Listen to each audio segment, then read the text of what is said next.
Hi friends, welcome back to Mazhathulli creations.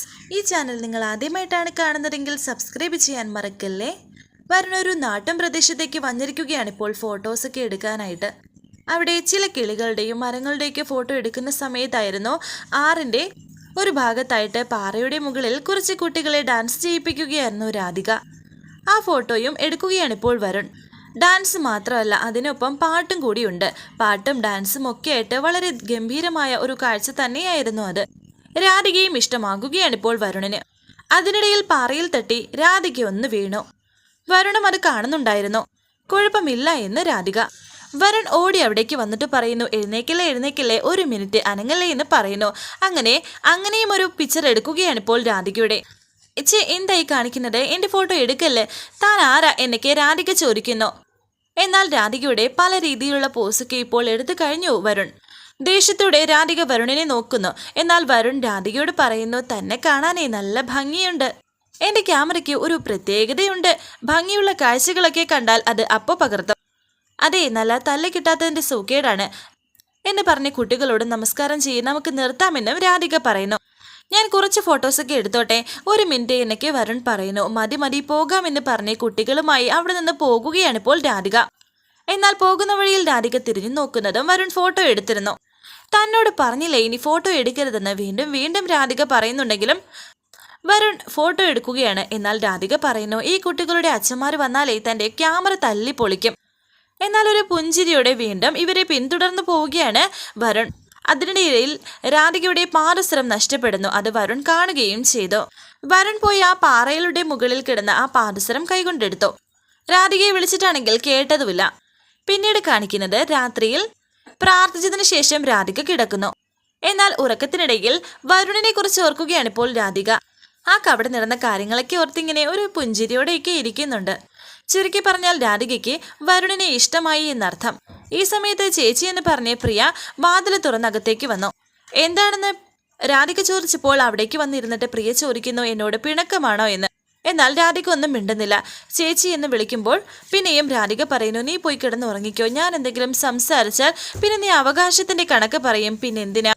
Sorry ചേച്ചി, എന്തെങ്കിലും ഒരു കള്ളം പിടിക്കപ്പെട്ടാൽ പിടിച്ചു നിൽക്കാൻ വേണ്ടിയല്ലേ ഞാൻ അങ്ങനെ പറയുന്നത് എന്നെ പ്രിയങ്ക പറയുമ്പോൾ രാധിക പറയുന്നു, പക്ഷേ മറ്റുള്ളവർക്ക് എത്രമാത്രം നോവുന്നത് നീ ഓർക്കാറുണ്ടോ? ദേഷ്യം വന്നാൽ ഞാൻ എന്തൊക്കെയാ പറയാറ്? അച്ഛനോടും അമ്മയോടും വരെ ഞാൻ എന്തെങ്കിലുമൊക്കെ പറയാറില്ലേ? ഇതും അങ്ങനെ കണ്ടാൽ മതി. ചേച്ചി എന്നോട് ക്ഷമിക്കുക എന്നൊക്കെ സ്നേഹത്തോടെ പറയുകയാണ് പ്രിയ. എൻ്റെ പൊഞ്ഞ് ചേച്ചിയല്ലേ, ക്ഷമിച്ചു എന്ന് ഒന്ന് പറയേ. ദേ, എല്ലാ കാര്യങ്ങൾക്കും കൂടെ നിൽക്കുന്നത് ചേച്ചിയല്ലേ. ചേച്ചി കൂടെ ഇല്ലാതെ ഒരു നിമിഷം പോലും എനിക്ക് പറ്റില്ല. ദേ പ്ലീസ് എന്നോട് ക്ഷമിച്ചെന്ന് പറയേ എന്നൊക്കെ സ്നേഹത്തോടെ ഇപ്പോൾ ചോദിക്കുകയാണ് പ്രിയ രാധികയോട്. ക്ഷമിച്ചു എന്ന് രാധികയും. ഇനി ഞാൻ ഒന്നും പറയില്ല കേട്ടോ എന്ന് പ്രിയയും. എങ്കിലേ നീ പോയി കിടന്നോ എന്ന് രാധിക പറയുമ്പോൾ പ്രിയ പറയുന്നുണ്ട്, കിടക്കാറായിട്ടില്ല, എനിക്ക് നാളെ ഒന്ന് ഹെൽപ്പ് ചെയ്യണം. ഞാനില്ല, നിനക്ക് എന്ത് ഹെൽപ്പ് ചെയ്താലും അവസാനം അത് മറ്റുള്ളവരുടെ മുന്നിൽ എൻ്റെ കുറ്റമായി മാറും. അതെ, ഇതങ്ങനെയൊന്നുമല്ല, ഒരു കുഞ്ഞു കാര്യം. കഴിഞ്ഞ ദിവസം ഞാനൊരു ഓഡീഷന് പോയിരുന്നില്ലേ, അവിടെ ഷരത്ത് കൊടുത്തത് നമ്മുടെ ലാൻഡ് നമ്പറാണ്. നാളെ അതിലവർ വിളിക്കും. എനിക്ക് ക്ലാസ്സിന് പോകാതെ പറ്റില്ലല്ലോ.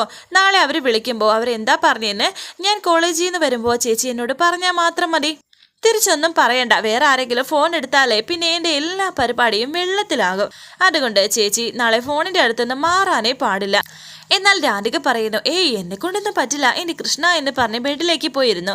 ചേച്ചി എനിക്ക് പറയാൻ വേറെ ആരും ഇല്ലാത്തതുകൊണ്ടല്ലേ ഇയാളുടെ വിഷമങ്ങൾ പറയുന്നത് മാതിരി ഞാൻ എൻ്റെ വിഷമവും പറയുന്നതാ. പ്ലീസ് ചേച്ചി, ദൈവം ഒരൊറ്റ കാര്യം കൂടി പറഞ്ഞ് ചെയ്താൽ മതി. പിന്നെ ഞാൻ ചേച്ചി ഒന്നിനും ബുദ്ധിമുട്ടിപ്പില്ല. കഷ്ടം സത്യം ചേച്ചി. പ്ലീസ് ചേച്ചി, അവർ വിളിക്കുമ്പോൾ ഫോണിനടുത്ത് തന്നെ ഉണ്ടാക്കണം. എൻ്റെ ആ സമ്മതിച്ചോ എന്നൊക്കെ പറഞ്ഞിങ്ങനെ കെഞ്ചുകയാണ്. പിന്നെ ഞാൻ ഒന്നും ചോദിക്കില്ല ചേച്ചി എന്നൊക്കെ പ്രിയങ്ക പറയുന്നു. ആ ശരിയെങ്കിൽ നിന്റെ ഒന്ന് കാര്യം എന്നൊക്കെ രാധികയും പറയുന്നു. ഞാനൊന്ന് രക്ഷപ്പെട്ടോടെ ചേച്ചി എന്ന് പറഞ്ഞ് പ്രിയ രാധിക ഇങ്ങനെ കെട്ടിപ്പിടിച്ച് സന്തോഷത്തോടെ ഇരിക്കുന്നു. എങ്കിലേ നീ പോയി കിടന്നുറങ്ങിക്കോ, എനിക്ക് നല്ല ഉറക്കം വരുന്നുണ്ടെന്ന് രാധികയും പറയുന്നു. അങ്ങനെ കിടക്കാൻ പോയപ്പോഴാണ് രാധികയുടെ കൊലുസ് കാണാനില്ലാത്ത കാര്യം രാധിക ഇപ്പോൾ അറിയുന്നത്. കൊലുസ് എവിടെ എന്ന് പറഞ്ഞ് അവിടെ മുഴുവനും നോക്കുകയാണ് രാധിക. എൻ്റെ പറ്റി ചേച്ചി എന്ന് പ്രിയങ്ക ചോദിക്കുമ്പോൾ എൻ്റെ ഒരു കൊലുസ് കാണുന്നില്ല. വെള്ളിക്കുരിശല്ലേ, അത് പോണെങ്കിൽ പോട്ടെ എന്ന് പ്രിയങ്ക പറയുമ്പോൾ രാധിക പറയുന്നു, എന്നാലും ആരെങ്കിലും ചോദിച്ചാൽ ഞാൻ എന്ത് പറയും? ശരി, നീ പോയി കിടന്നുറങ്ങിക്കോ, പൊക്കോ എന്നെ വിചാരിച്ചിങ്ങനെ ഇരിക്കുകയാണ്. എന്നാലും അത് എവിടെയായിരിക്കും കളഞ്ഞു പോയത് എന്നൊക്കെ ഇങ്ങനെ രാധിക ഓർക്കുന്നു. കാലിലേക്കും തൊട്ടു നോക്കുന്നു. ഈ സമയം രാധികയുടെ ആ കൊലുസുമായി ഇങ്ങനെ സന്തോഷത്തോടെ അതിൽ നോക്കി ഇങ്ങനെ ഇരിക്കുകയാണ് വരുൺ. ബിജു ആ സമയം അവിടേക്ക് വന്നു. ബിജുവിനോട് വരുൺ പറയുന്നു, ബിജു ഇന്നലെ ഞാൻ ഒരാളെ കണ്ടെന്ന് പറഞ്ഞില്ലേ, എൻ്റെ സ്വപ്നത്തിലുള്ള അതേ കുട്ടി, എൻ്റെ ഡ്രീം ഗേൾ. എന്താ ബിജുവിന് ആ പെൺകുട്ടിയെ കാണണ്ടേ? ഇത് കേട്ട് ബിജു പറയുന്നു, പിന്നെ കാണണ്ടേ, ഈ നാട്ടിൽ ഒരു കുട്ടി വരുണിന്റെ മനസ്സിലാക്കിയിട്ടുണ്ടെന്ന് പറഞ്ഞാൽ അത് എനിക്കും കൂടി കാണണ്ടേ. ഇങ്ങോട്ട് ഇരിയടാ എന്ന് പറഞ്ഞിട്ട് ലാപ്ടോപ്പ് എടുത്തിട്ട് നോക്കിക്കോ എന്നൊക്കെ പറഞ്ഞ് ആ രാധികയുടെ പിക്ചർ ബിജുവിനെ കാണിക്കാൻ തുടങ്ങുകയാണ് ഇപ്പോൾ വരുൺ. എന്നാലും മുഖം കാണുന്നില്ല. 2-3 ഫോട്ടോ കാണിച്ചപ്പോൾ എല്ലാം തിരിഞ്ഞു നിൽക്കുന്നതും പിന്നെ കൈകൊണ്ടിങ്ങനെ മുഖം മറച്ചിരിക്കുന്നതും അങ്ങനെ ഓരോ കാര്യങ്ങളായിരുന്നു. അതിലൊന്നും രാധികയുടെ മുഖം വ്യക്തമല്ലായിരുന്നു. ഇതിലേതാ ഡ്രീം ഗേൾ, ഈ കൊച്ചു പിള്ളേരാണോ എന്ന് ബിജു ചോദിച്ചപ്പോൾ വരുൺ പറയുന്നു, അതല്ലാതെ ഈ മുഖം തിരിച്ച് നിൽക്കുന്ന കുട്ടിയാണ്. ബെസ്റ്റ്, നന്നായിട്ടുണ്ട്. ഫോട്ടോഗ്രാഫർ ഒരു അഗ്രകണ്യനാണെന്ന് പറഞ്ഞപ്പോൾ ഞാൻ വിചാരിച്ചു നന്നായെന്ന്.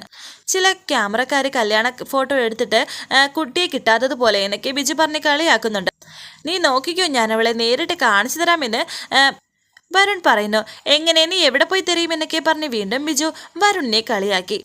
ഞാൻ പറഞ്ഞില്ലേ, നാളെ നമ്മൾ ഒരുമിച്ച് അവിടേക്ക് പോകും. മിക്കവാറും അവൾ ആ നൃത്ത സ്ഥലത്ത് തന്നെ കാണും. അല്ല, ഇന്നത്തോടെ അവൾ നൃത്തം വേണ്ടെന്ന് വെച്ചെങ്കിലോ എന്ന് ബിജു ചോദിച്ചപ്പോൾ, എടാ അവളെ രൂപവും ഭാവവും ഒക്കെ വെച്ചിട്ട് നോക്കിയാൽ അവൾ അസലൊരു ഭക്തയാണ്. അങ്ങനെയാണെങ്കിൽ അവളെ തൊട്ടടുത്ത ഏതെങ്കിലും ഒരു ക്ഷേത്രത്തിൽ അന്വേഷിക്കാം, അവിടെ വെച്ച് കണ്ടെത്താം എന്നെ വരുൺ. അന്വേഷിപ്പിൻ കണ്ടെത്തൻ എന്നൊക്കെയല്ലേ പറയുന്നത്, അന്വേഷിച്ചോ? അല്ല, അവൾക്ക് അമ്പലത്തിൽ പോകുന്ന ശീലമില്ലെങ്കിലോ എന്ന് വീണ്ടും ബിജു നെഗറ്റീവ് പറയുകയാണ്. ദേ, ഞാൻ കണ്ടിട്ടുണ്ടെങ്കിൽ, എൻ്റെ മനസ്സിൽ പിടിച്ചിട്ടുണ്ടെങ്കിൽ, എൻ്റെ മനസ്സിൽ അവളെക്കുറിച്ച് എന്തെങ്കിലും ഒരു ചിന്ത കാണുമല്ലോ. നമുക്ക് നാളെ കാണാം എനിക്ക് വരുൺ പറയുമ്പോൾ ബിജു പറയുന്നു, അതെ, ഇനിയിപ്പോൾ ഈ മുഖം തിരിച്ചു നിൽക്കുന്ന ഫോട്ടോസ് ഒന്നും കാണിക്കാനില്ലെങ്കിൽ ഞാനങ്ങ് പോയിക്കോട്ടെ എന്ന് പറഞ്ഞിട്ട് ബിജു പോകുന്നു. വരുൺ വീണ്ടും രാധികയെക്കുറിച്ച് ഇങ്ങനെ ഓർത്ത് സ്വപ്നം കാണുകയാണ്. നിന്നെ ഞാൻ കണ്ടുപിടിച്ചിരിക്കുമെന്ന് ആ പാദസരത്തിൽ നോക്കി പറയുകയാണ് ഇപ്പോൾ വരുൺ. പിന്നീട് കാണിക്കുന്നത് രാവിലെ രാധിക ഫോണിൽ ഇങ്ങനെ വന്ന് നോക്കുന്നുണ്ട്. അച്ഛനാണെങ്കിൽ അവിടെ കണക്കൊക്കെ നോക്കി ഇങ്ങനെ ഇരിക്കുകയായിരുന്നു. ഇടയ്ക്ക് ഫോണിലേക്ക് നോക്കുന്നു, ആ സോഫയിലേക്ക് വന്നിരിക്കുന്നു. എന്താ മോളെ എന്ന് അച്ഛൻ ചോദിച്ചപ്പോൾ, ഇല്ലച്ച ഒന്നുമില്ല, അച്ഛൻ എഴുതുന്നത് നോക്കുമായിരുന്നു എന്ന് രാധിക പറയുന്നു. അപ്പോഴേക്കും പെട്ടെന്ന് ഒരു ബെല്ല് കേൾക്കുന്നു. അച്ഛാ, ഞാൻ എടുത്തോളാം എന്ന് പറഞ്ഞിട്ട് രാധിക തന്നെ ഫോൺ എടുത്തു. അച്ഛാ, അച്ഛനുള്ളതാണെന്ന് രാധിക പറയുന്നു. അങ്ങനെ അച്ഛന് ഫോൺ കൊടുക്കുകയാണ് രാധിക. എന്തോ ഒരു ആവശ്യത്തിന് അങ്ങോട്ടേക്ക് പോകാനാണ്. എന്തായാലും എനിക്കിനി വരാൻ പറ്റില്ല, ഞാൻ മോളെ അങ്ങോട്ടേക്ക് അയക്കാമെന്ന് ഇപ്പോൾ അച്ഛൻ പറയുന്നു.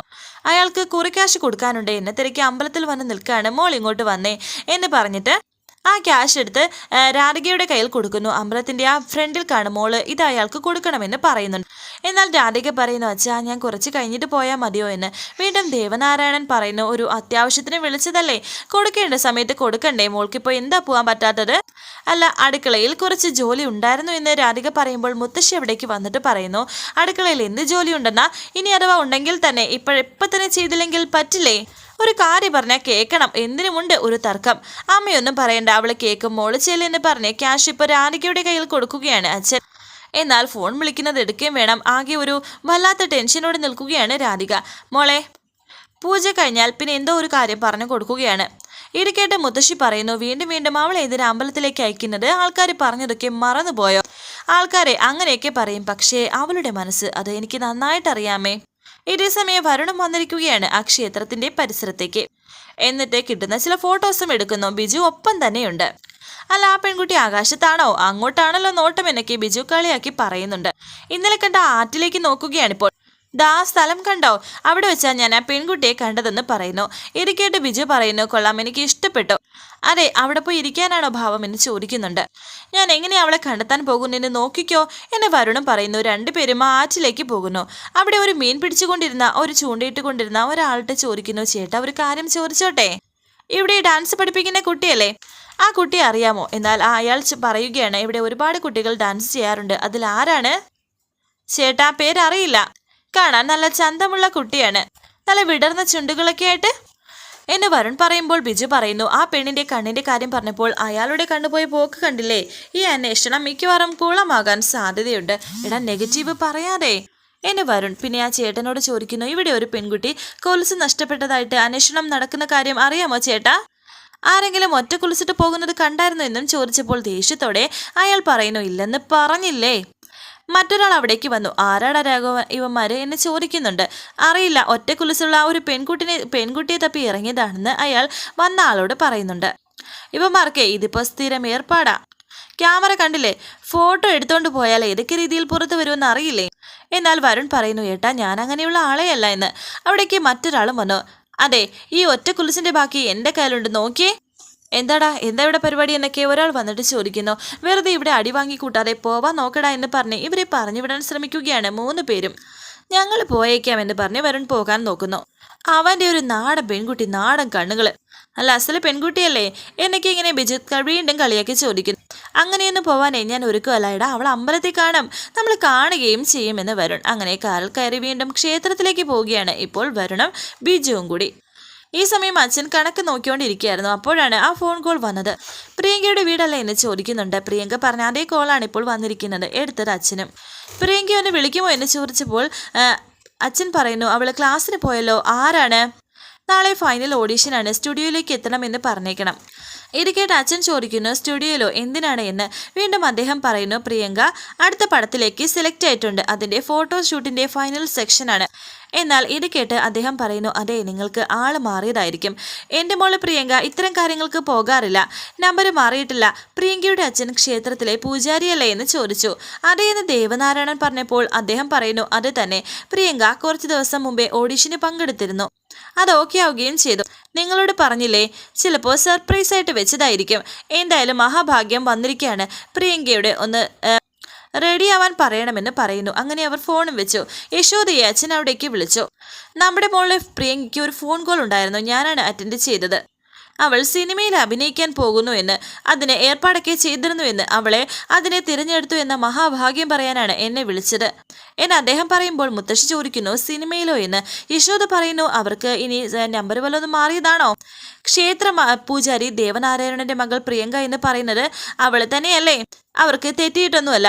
ക്ലാസ്സിലേക്കാണ് എന്ന് പറഞ്ഞ് കോലം കെട്ടി ഇവിടെ നിറങ്ങുന്നത് അവിടേക്കാണ്.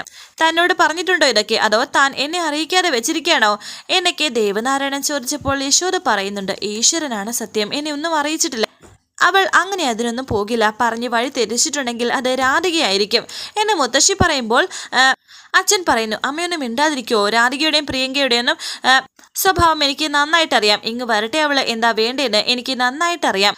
ഇതേ സമയം ക്ഷേത്രത്തിലേക്ക് ഇങ്ങനെ പോയിക്കൊണ്ടിരിക്കുകയാണ് വരുണും ബിജുവും കൂടി. കൃഷ്ണന്റെ അമ്പലം, അപ്പോൾ പിന്നെ സംശയിക്കേണ്ട, അവിടെ തന്നെ കാണും ആള്. ഈ സമയത്ത് ക്ഷേത്രത്തിൽ പോയി തിരികെ വരികയാണ് ഇപ്പോൾ രാധിക. വരാനിരിക്കുന്ന പുതുപുത്തൻ എപ്പിസോഡുമായി വീണ്ടും കാണാം. Thank you for watching. Please subscribe, like, share my channel.